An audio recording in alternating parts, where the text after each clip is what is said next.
I don't want to get ahead of myself here, but I feel like our chances are pretty good. What's your feeling at the moment?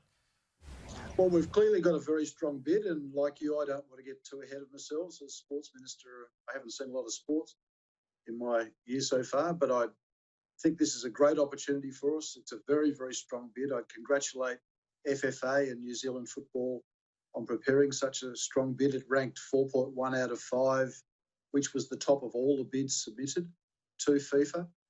When that was assessed, that was the score that it received. And so we're in a very good situation. I think the way that we've managed the last few months with COVID, stands us in good stead as well. And it's a huge opportunity for another significant boost for women's sport. It'd be fantastic to see the Matildas running around on Australian soil, and I'm sure the New Zealanders think exactly the same way about the Ferns. Yeah, huge, no doubt about that. Huge for women's sport in Australia, but also for our economy. What kind of economic impact could this have for those people who might not be aware of how big this tournament actually is?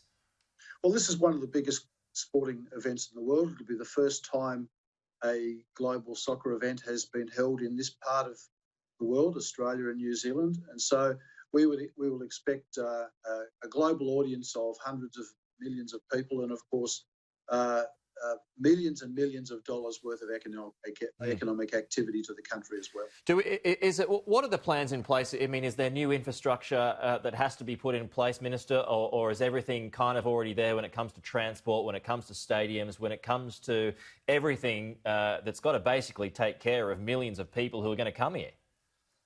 Well, the infrastructure is largely there. Remember, it's only 3 years away. The new Sydney Stadium will form part of the competition.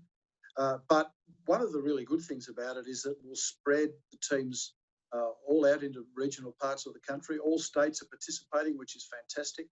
So Australians all around the country will get the chance to see the best women's soccer teams playing here in Australia.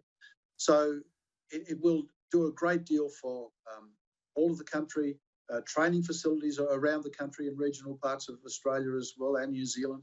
So it will spread the value around the country, provide huge opportunity for younger Australians to be inspired by not only the Matildas, but the Ferns and all the other teams that are here.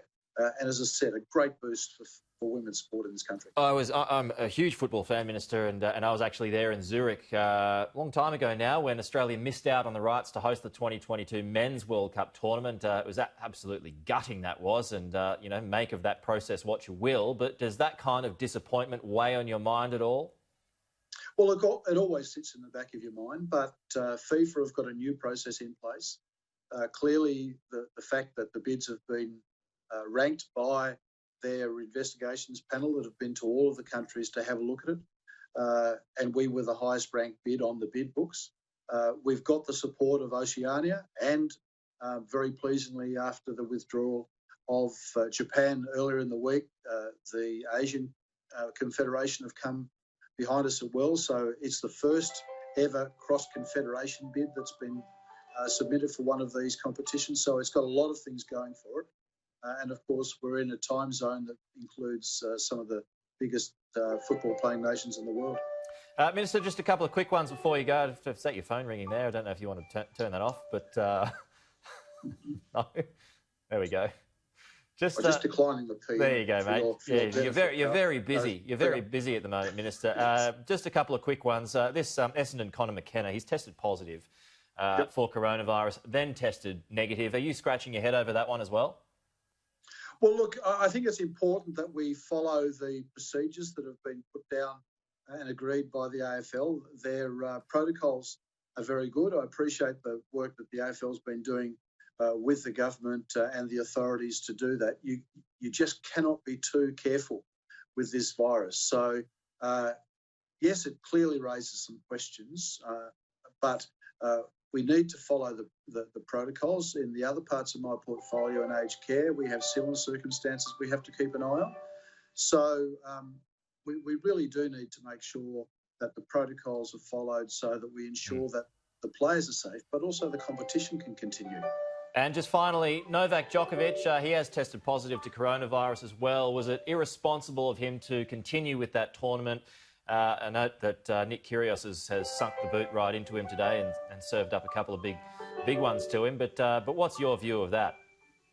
Well, I think what it really does is reinforce the need to be cognizant of the issues around us and not to be complacent. We're seeing the effects of the virus getting away from us here in Australia at the moment. We don't want that. We want to maintain a really low level of transmission and as low as possible in the community because it can have a devastating effect, and we've seen that in a couple of circumstances here in Australia, and clearly when in the last week we've gone from 8 to 9 million cases globally, how rampant it can be. So vigilance is really important, and not being complacent also.